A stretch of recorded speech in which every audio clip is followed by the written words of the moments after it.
Dear student, मैं राहुल सक्सेना। आप पढ़ रहे हैं 11th की फिजिक्स।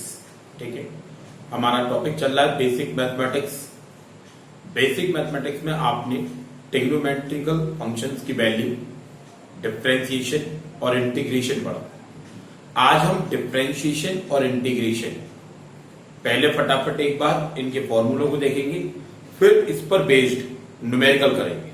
ठीक है,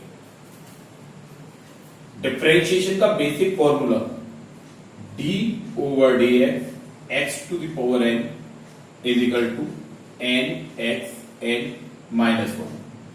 ठीक, डी ओवर डी एक्स, यदि इसमें कोई कांस्टेंट आ जाए आपके साथ, कांस्टेंट बाहर, D over D X X to the power N, जिसका N X N minus one. ठीक, D over D X E to the power X का बेटा E to the power X, D over D X log X का one upon x.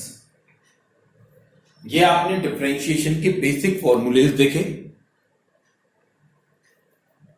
अगर differentiation में D over D x दो पद आपके जोड़ या घटाने में आए तो हम क्या करते हैं, हम दोनों का अलग अलग अवकलन कर कर उससे जोड़ या घटा देते हैं। ये बेसिक फॉर्मूले, बेसिक नीड जो आपने अवकलन में पढ़ी थी। ठीक है, इसके बाद ऐसे ही हम एक मिनट समाकलन का बेसिक देखेंगे। समाकलन के बेसिक के क्वेश्चन फॉर्मूले क्या थे हमारे, फिर हम इनके आज सवाल करेंगे। ये आपका समाकलन x to the power n dx, तो x to the power n plus one upon n plus one plus c, जबकि n is not equal minus one. समाकलन में भी यदि कोई कांस्टेंट आ जाए बेटा तो उसे बाहर निकालते हैं और बाकी का समाकलन बिल्कुल उसी तरह से करते हैं, प्लस कांस्टेंट सी डैश। अगर आपके समाकलन में पहले से ही सी आ रहा है तो आप कांस्टेंट के रूप में सी नहीं जोड़ सकते, फिर आप एक नया टर्म ले लोगे सी डैश। ठीक है, समाकलन में भी अगर दो पद ऐड और सब्ट्रैक्शन में आ जाएं तो हम समाकलन करते समय क्या करते हैं, दोनों का अलग अलग समाकलन करते हैं, फिर उसे ऐड और सब्ट्रैक्ट कर देते हैं।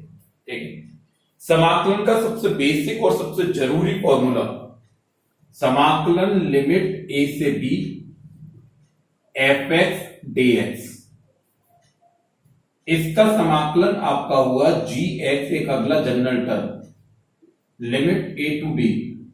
तो रिजल्ट क्या होता है आपका बेटा, एक्स की जगह एक बार अपर लिमिट माइनस एक बार लोअर लिमिट। ये समाकलन के बेसिक फॉर्मूले। देखो बेटा, मैंने अवकलन और समाकलन आपको पिछली जो क्लास है उसमें एक क्लास में अवकलन और एक में समाकलन के बेसिक फॉर्मूले बताएंगे। आज मैं आपको अवकलन समाकलन के सवाल करवाऊंगा, लेकिन इसलिए मैंने पहले उनके फॉर्मूलों को एक बार रिवाइज किया, इससे आप इन्हें देखें। हम ये देखेंगे फिजिक्स में इनकी रिक्वायरमेंट कैसे कैसे और इन पर आधारित सवालों को कैसे किया जाता है। ठीक है, और जो बच्चे पहले से देख रहे हैं वो इससे पहले की वीडियो और देखें, जिससे आप इससे पहले की क्लासों को पढ़ो तो आपको अवकलन और समाकलन दोनों विधा और उनके फॉर्मूले याद होंगे बेटा। ठीक है, अब हम देखते हैं इसके सवाल को।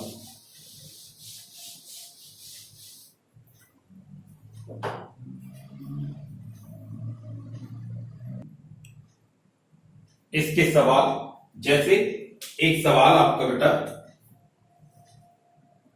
एक पिंड का द्रव्यमान 5 किलोग्राम है।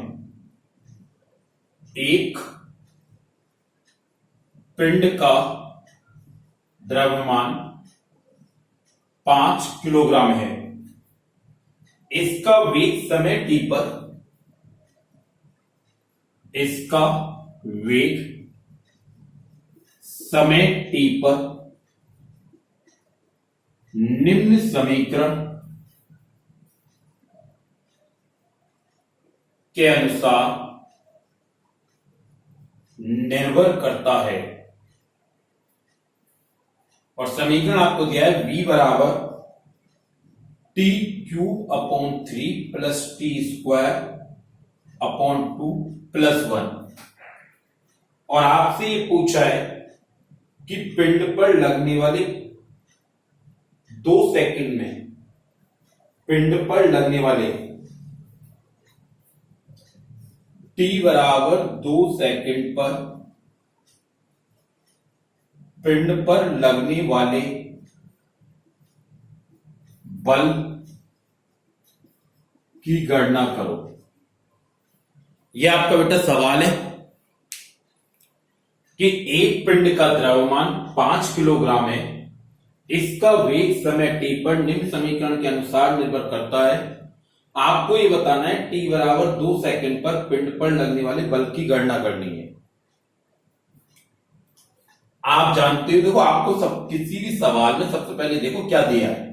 आपको m का मान दिया है 5 किलोग्राम, आपसे बल का मान पूछा है, लेकिन कब पूछा है? t बराबर 2 सेकंड पर। ठीक है, आप जानते हो F बराबर होता है ma, बल बराबर होता है द्रव्यमान इंटू त्वरण। लेकिन हमने बेटा क्या पढ़ा है अवकलन समाकलन में? त्वरण होता है अगर हम वेग का समय के सापेक्ष अवकलन कर दें। अगर हम वेग का समय के सापेक्ष अवकलन कर दें तो हमें त्वरण ज्ञात होता है। ठीक है, अब यहां पर आप वेग v की वैल्यू लगाओ। जब आप इसकी वैल्यू लगाओगे टी क्यूब प्लस 3 बटे टी स्क्वायर प्लस 2 प्लस 1, इसमें अवकलन में आप कैसे करोगे बेटा? सबको अलग अलग करोगे। तो T cube upon 3 plus D over D T square upon 2 plus D over D T 1। एक की वैल्यू 1 अपॉन 3, टी क्यूब का करेंगे तो क्या होगा? मैंने आपको फॉर्मूला भी बताया था एन एक्स एन माइनस 1। तो 3t 3 माइनस 1 अपॉन 2 बाहर टी स्क्वायर का 2t 2 माइनस 1 और कांस्टेंट का 0। इस 2 से 2 कैंसिल, 3 से 3 कैंसिल। एक की जो वैल्यू है वो आपकी क्या है बेटा? T square plus T. एक की जो वैल्यू y क्या? T square plus T. लेकिन t बराबर 2 सेकंड पर, तो a 2 कवर प्लस 2 6 मीटर पर सेकंड स्क्वायर। ठीक, क्योंकि ये जो आपको वेग दिया है, जो उसने यहां दिया है, यहां पर बेटा बताया, देखो समय जो दिया है 2 सेकंड में दिया है, यहां किलोग्राम। ये एम के सिस्टम चल रहा है तो यूनिट एम के सिस्टम। ठीक है, अब आप बल का मान निकाल सकते हो। F equal to M A. M का मान आपको दिया है, ए का मान ये रहा, F इजिकल टू मात्रक न्यूटन। मात्रक क्या होगा बेटा? इसका न्यूटन हो गया। ठीक है, इस तरह के सवाल आपके अवकलन और समाकलन के होते हैं। ठीक है, जैसे ये जो सवाल मैंने आपको करवाया, ये आपका अवकलन पर आधारित सवाल है। ये जो सवाल मैंने बेटा आपको करवाया, ये आपका अवकलन पर आधारित सवाल है। अब देखो हम एक समाकलन का सवाल करेंगे। ठीक है,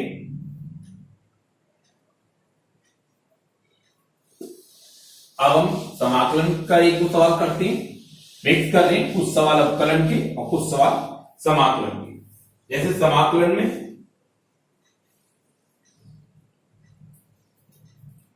अब आपको समाकलन करना है बेटा x square minus cos x plus 1 upon x.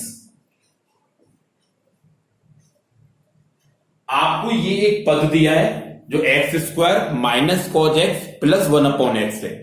ठीक है, आपसे इसका समाकलन पूछा है कि आपको इसका समाकलन करना है। ठीक है, आप जानते हो मैंने अभी आपको बताया था कि जोड़ और घटाने में अगर हो तो इनके जो समाकलन होते हैं वो कैसे करते हैं? हम सबको अलग अलग करते हैं। ठीक है, इसका आप समाकलन करोगे तो एक्स स्क्वायर डीएक्स अलग लिखोगे, माइनस समाकलन कॉज एक्स अलग आएगा, प्लस समाकलन 1 अपॉन एक्स डीएक्स अलग आएगा।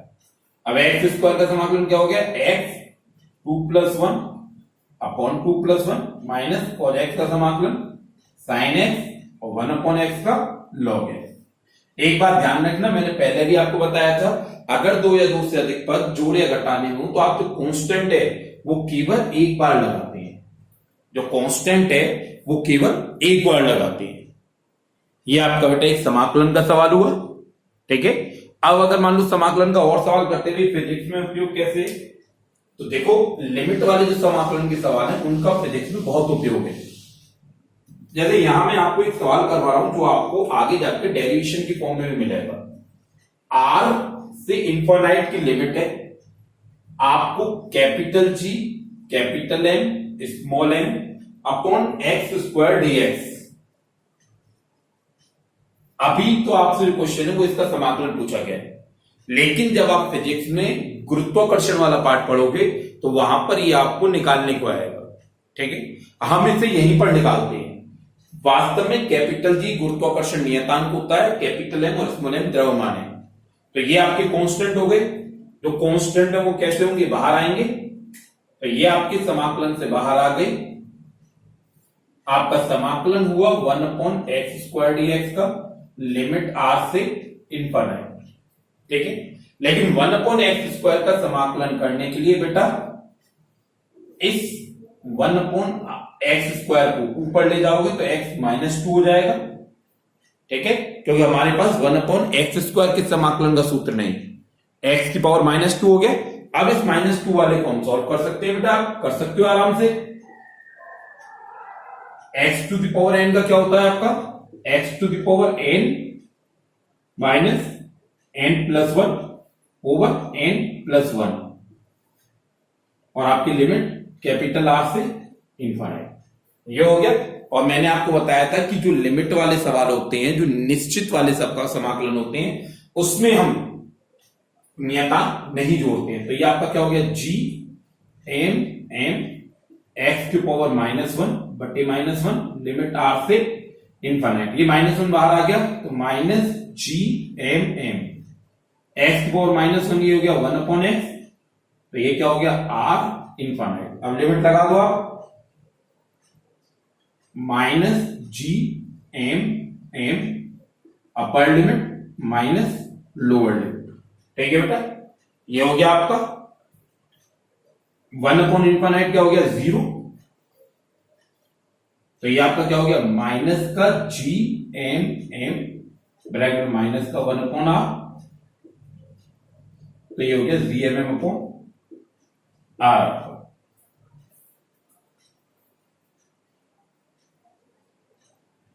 ये बात समझ में आई बेटा, नहीं आई? आप अगला सवाल देखो, इस सवाल को एक बार देखो अच्छे से बेटा, कोई दिक्कत हो बताओ मुझे। अगर आपको ये नहीं आए तो आप मेरे को बता सकते हो, ठीक है।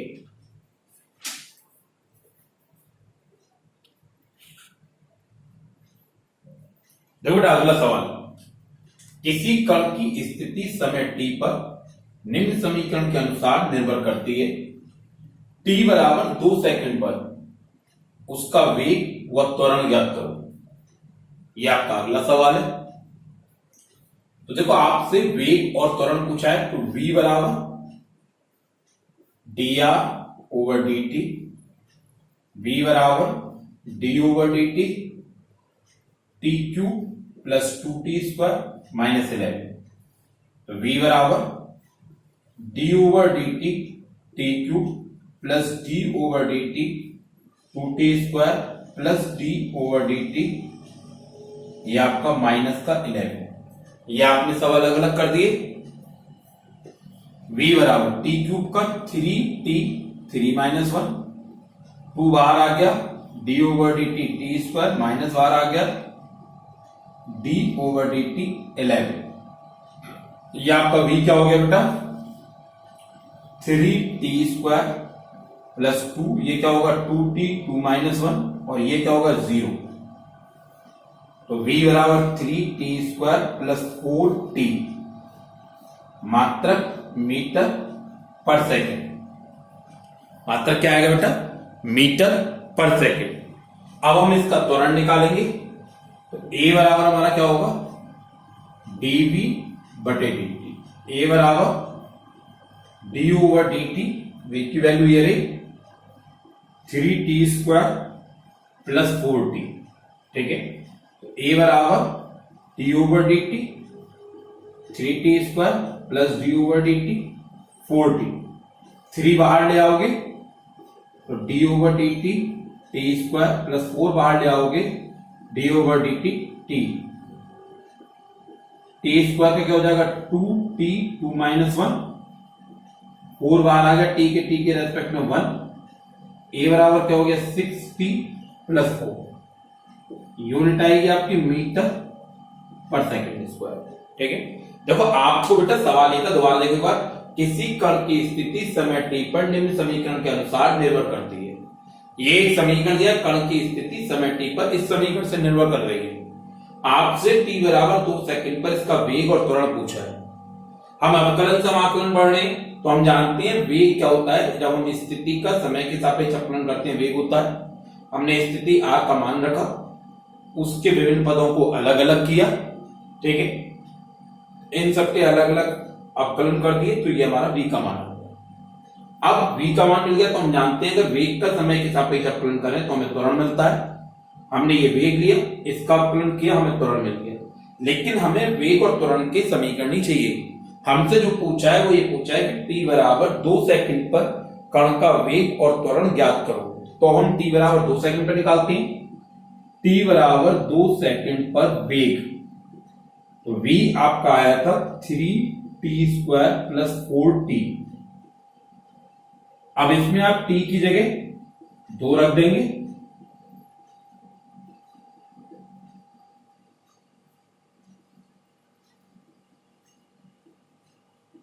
ये आपका वेग का मान आ गया। t बराबर 2 सेकंड पर जो वेग होगा वो 20 मीटर पर सेकंड होगा।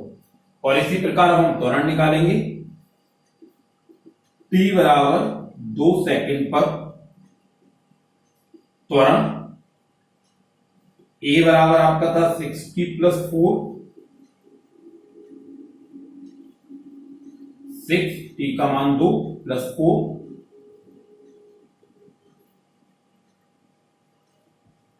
ये आ गया आपका त्वरण। ठीक है, ये आपका त्वरण आ गया। इस तरह से आपने t बराबर 2 सेकंड का वेग और त्वरण वो ज्ञात कर दिए। अब सुनो बेटा, देखो मैंने आपको आज में कुछ अवकलन समाकलन के सवाल करवाए हैं। ठीक है, आप बेसिक मैथमेटिक्स पढ़ रहे हो, आपने अभी तक ट्रिग्नोमेट्री, अवकलन, समाकलन, इनके बेसिक कुछ फॉर्मूले जो हमें फिजिक्स में रिक्वायरमेंट है वो पढ़े हैं।